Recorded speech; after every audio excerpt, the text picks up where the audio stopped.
നമസ്കാരം. നമുക്കിന്ന് കാടകളുടെ പലയിനം കളറുകൾ ഏതൊക്കെയാണെന്ന് നോക്കാം.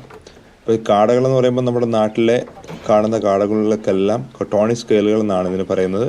ഈ കൊട്ടോണി സ്കെയിലുകൾ ജപ്പാൻ കാടകൾ തന്നെയാണ്. അതിന് പല വെറൈറ്റി കളറുകളിൽ വരാറുണ്ട്. അതിൽ എൻ്റെ കയ്യിലുള്ള കുറച്ച് കളക്ഷൻസ് നമുക്ക് കാണിച്ചു തരാം. അതിൻ്റെ യഥാർത്ഥ പേര് നമുക്ക് എന്താണെന്ന് നോക്കാം.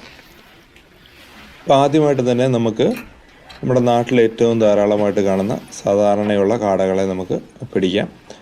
ഈ കാടയുടെ പ്രത്യേകത എന്ന് പറയുന്നത് ഇതിന് ബ്രൗൺ കാട എന്നാണ് സാധാരണ വിളിക്കുന്നത്. ബ്രൗൺ ക്വയിൽ എന്ന് വിളിക്കാറുണ്ട്. പക്ഷേ ഇതിൻ്റെ യഥാർത്ഥ പേര് ഫാറോ എന്നുള്ള പേരാണ്. ഫാറോ ക്വയിൽ എന്നാണ് ഇതിനറിയപ്പെടുന്നത്. ഫാറോ എന്ന് പറഞ്ഞാൽ ഫറവോ എന്ന് പറയുന്ന രാജാവൻ, അങ്ങനെയുള്ളൊരു ബിബ്ലിക്കൽ നെയിമാണ് ഇതിൻ്റെ, ഫാറോ ക്വയിൽ.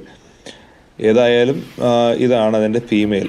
അതിൻ്റെ മെയിൽ എങ്ങനെയായിരിക്കണം നമുക്ക് എല്ലാവർക്കും അറിയാം. വളരെ ഈസി ആയിട്ട് ഫെദർ സെക്സ് ചെയ്യാവുന്ന ഒരു ക്വയിലും കൂടെയാണ് നമ്മുടെ സാധാരണ ബ്രൗൺ ക്വയിൽ.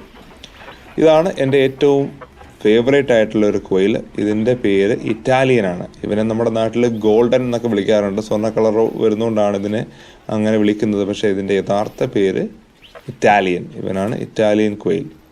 ഇതെല്ലാം ജപ്പാൻ വെറൈറ്റി തന്നെയാണ്. ജപ്പാൻ ക്വയിലുകളുടെ ഈ ഒരു മ്യൂട്ടേഷൻസ് ആണ് ഈ കാണുന്ന ക്വയിൽ. ഇനി നമുക്ക് അടുത്ത വെറൈറ്റി ഏതാണെന്ന് നമുക്ക് നോക്കാം. ഇവനാണ് തിബറ്റിയൻ ക്വയിൽ എന്ന് പറയുന്ന ക്വയിൽ. അപ്പോൾ ഈ കാടയുടെ പ്രത്യേകത, ഇതിനെ നമുക്ക് ഫെദർ സെക്സ് ചെയ്യാനായിട്ട് പറ്റില്ല. അതായത് തൂവല് കണ്ടുകൊണ്ട് ആണാണോ പെണ്ണാണോ എന്ന് ഇതിനും പറയാൻ പറ്റത്തില്ല. പക്ഷേ നമുക്ക് വേറെ മാർഗ്ഗങ്ങളിൽ കൂടെ ഇതിൻ്റെ ആണാണോ പെണ്ണാണോ നമുക്ക് എങ്ങനെയാണെന്ന് കണ്ടുപിടിക്കാം. അതെങ്ങനെയാണെന്ന് ഞാനൊരു വീഡിയോയിൽ പറയാം. അപ്പോൾ ഏതായാലും ഇതാണ് തിബറ്റിയൻ. ഇനിയുള്ളത് ഇംഗ്ലീഷ് വൈറ്റ് ആണ്. ഇംഗ്ലീഷ് വൈറ്റും വളരെ നല്ല ഭംഗിയുള്ള ഒരു കാടയാണ്. അപ്പോൾ ഇത്രയും വെറൈറ്റികളാണ് എൻ്റെ കയ്യിലുള്ളത്. ഏതായാലും വീഡിയോ ഇഷ്ടപ്പെട്ടെന്ന് വിചാരിക്കുന്നു. Thank you for your time. By.